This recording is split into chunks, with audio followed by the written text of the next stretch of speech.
ओम शांति। आज का स्वमान।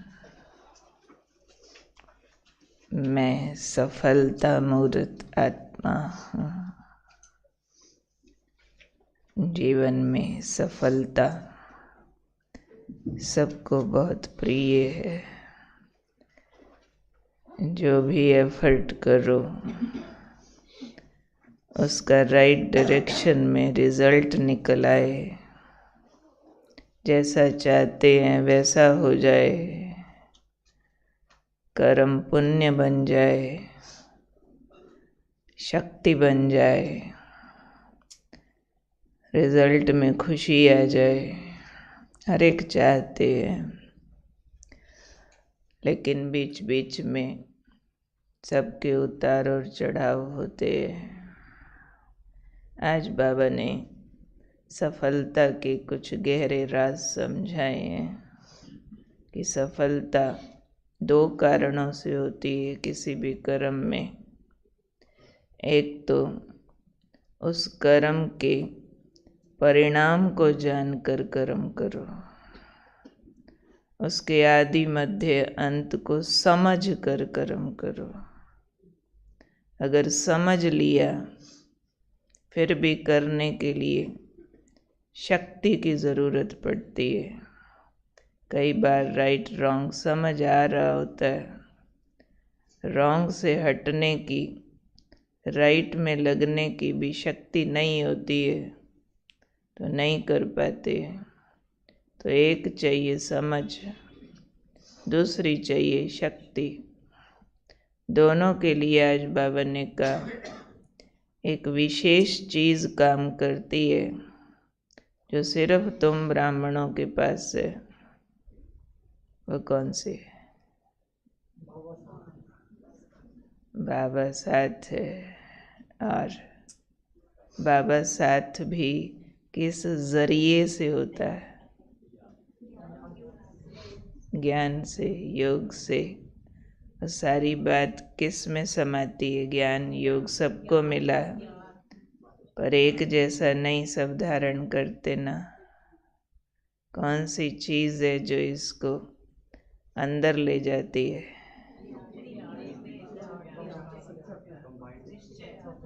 प्यार, निश्चय, स्नेह, जो भी बोलो उसका भी जरिया,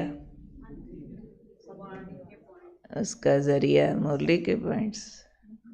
मुरली के पॉइंट्स भी समझ पाए उसका जरिया, सोल कॉन्शियसनेस का भी आधार। राइट रॉन्ग को समझने की शक्ति कहाँ से आती है? बुद्धि। आज बाबा ने दिव्य बुद्धि को याद किया कि आप सब ब्राह्मणों को संगम युग पर दिव्य बुद्धि का वरदान प्राप्त है, और इस दिव्य बुद्धि के द्वारा स्वयं को जानते हो, बाप को जानते हो, तीनों कालों को जानते हो। कर्म का स्टैंडर्ड इन तीनों बातों से भी डिसाइड होता है। स्वयं को जानना तो कर्म को डिसाइड करेगा ना, कौन हूँ मैं। बाप को जानना, बाप को जाने बिना कर्म अगर करेंगे तो स्टैंडर्ड डिफरेंट होगा कि भगवान का भी रोल होता है हमारे कर्मों में। तीनों कालों को जानना, ये जब तीनों बातें जान जाते हैं तो कर्म का स्टैंडर्ड डिसाइड होता है। दूसरा बाबा ने कहा दिव्य बुद्धि के द्वारा ही बाप को याद करते हो, उस याद से ही सर्व शक्तियाँ पाते हो। तब आपके कर्म जो है, सुकर्म, श्रेष्ठ कर्म, पुण्य कर्म, जैसी शक्ति वैसा फल। जैसा तीनों कालों को समझेंगे वैसा कर्म करेंगे, जैसा स्वयं को जाना होगा, जैसा बाप को जाना होगा। तो ये आधार है। इसी को बाबा ने कहा त्रिकालदर्शीपना। त्रिकालदर्शीपना जो है ये आपको कर्म में सफलता दिलाता है। शक्तियाँ आपको कर्म में सफलता दिलाती हैं। इसलिए जब भी कोई कर्म करो, आदि मध्य अंत को जान करके, कर्म के परिणाम को जान करके कर्म करो। जल्दबाजी में न करो। जैसा आया वैसा कर दिया, बिना सोचे समझे, पुराने संस्कारों अनुसार कर दिया, नहीं। रुको, चाहे कम करो लेकिन ठीक करो, धीरे करो, सोच समझ के करो। बहुत सारे निर्णय ऐसे भी होते हैं जिसमें अपने को टाइम गैप नहीं मिलता है। इंस्टेंट 1 सेकंड में डिसाइड करना होता है, लेकिन उसके लिए भी पूर्व तैयारी होगी, तो वो जो हमारे इंस्टेंट डिसीजन होंगे वो भी ठीक दिशा में जा सकते हैं। पर उसका भी आधार बाबा ने बताया है, जो बुद्धि को दिव्य करना। अब दिव्य बुद्धि का वरदान बाबा से जो मिला, उसमें हमें ज्ञान मिला। आत्मिक समझ मिलने से हम देह से न्यारा हो सकते हैं, परंतु दिव्य बुद्धि का गिफ्ट जन्म से ही मिला सबको, फिर भी एक जैसा नहीं है।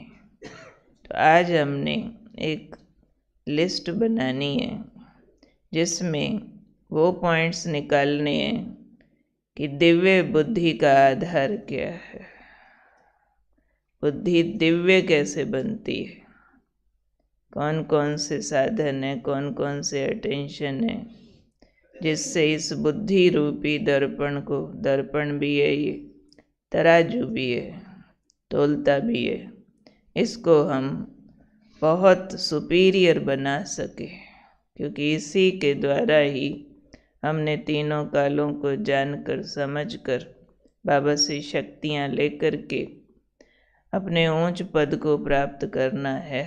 तो आधार है नहीं है।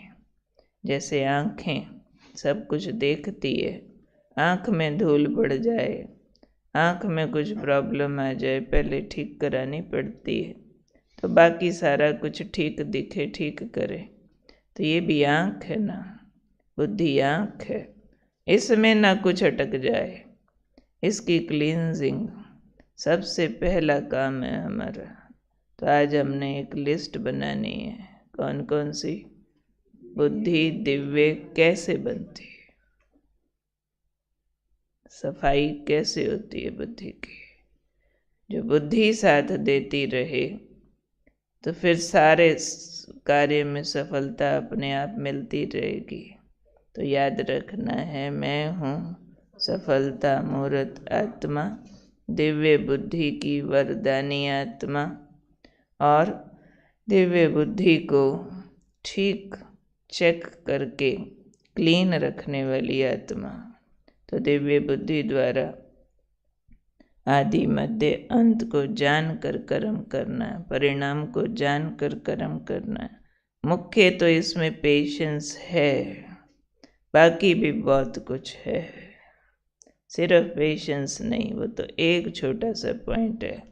पेशेंस के साथ फिर सोल कॉन्शियस भी है, आत्मविश्वास, फिर बाबा का भी निश्चय बुद्धि, बाबा साथ है, और पॉइंट्स फिर आपने निकालने हैं, सारे थोड़े बताऊंगे।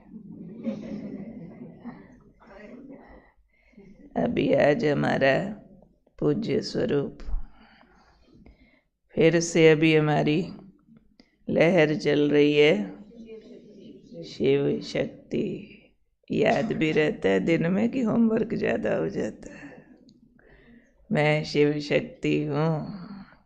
अच्छा, बाबा शक्तियों की बहुत ज़्यादा महिमा करते हैं, बहुत ज़्यादा ज़रूरत है। कल भी कहा ना, एक महावीर की पूजा होती है, एक गणेश की पूजा होती है, तीसरा शक्तियों की।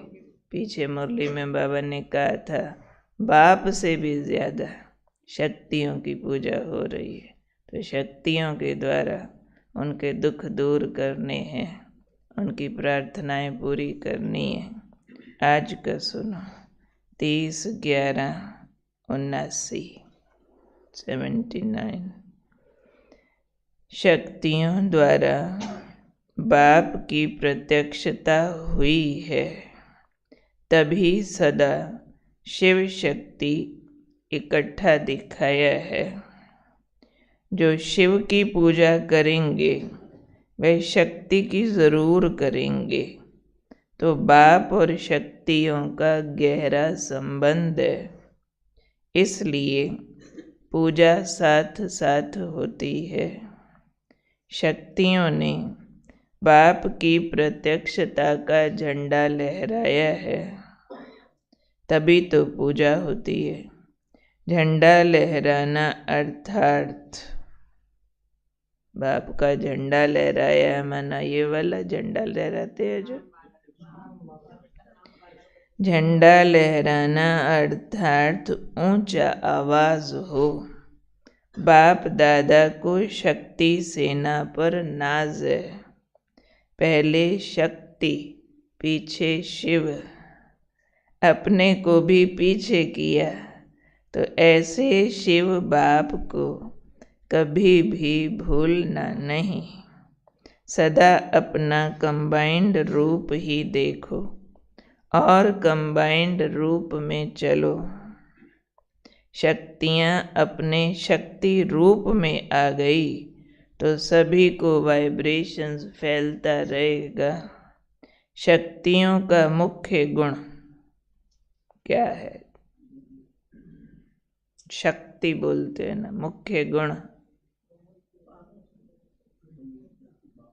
शक्ति। शिव शक्ति बोलते ही क्या गुण समझ में आता है? शेर सवारी। कौन सा गुण? निर्भयता। शक्ति का मुख्य गुण है निर्भय। माया से भी डरने वाली नहीं, ऐसी निर्भय हो। माया से भी डरने वाले नहीं। माया चाहे शेर के रूप में आए, अर्थात विकराल रूप में आए, लेकिन शक्तियाँ उस शेर पर भी सवारी करने वाली। इतनी निर्भय हो। जो निर्भय स्टेज पर रहते, उनका साक्षात्कार शक्ति रूप का होता है। सदा शस्त्रधारी दुनिया आपको इसी रूप में नमस्कार करने आएगी। तो आज अपना निर्भय रूप भी साथ में याद रखना है कि मैं हूँ शिव की शक्ति। शिव के साथ सदा कंबाइंड, बाप की प्रत्यक्षता का झंडा लहराने वाले। कैसे? बाप को कभी भूलना नहीं, उससे वाइब्रेशन फैलते जाएंगे और निर्भयता से सदा शस्त्रधारी रूप हमारा प्रत्यक्ष हो जाएगा और लोग हमारे उसी स्वरूप को नमस्कार करेंगे। कोई भी मायावी रूप से डरने वाले नहीं का क्या मतलब? माया से डरना नहीं का क्या मतलब? ऐसी दृढ़ता, ऐसा अंदर अचल डोल अवस्था, कोई भी प्रकार की नेगेटिविटी असर न करे। कोई भी विकार का मोटा रूप, सूक्ष्म रूप आत्मा में समा न जाए, इसमें अडिगपना, तो उसको हम कहेंगे निर्भय अवस्था। और निश्चय है कि नहीं, ये चीज़ें हमें प्रभावित नहीं करेंगी। अच्छा जी, अब है क्वेश्चंस।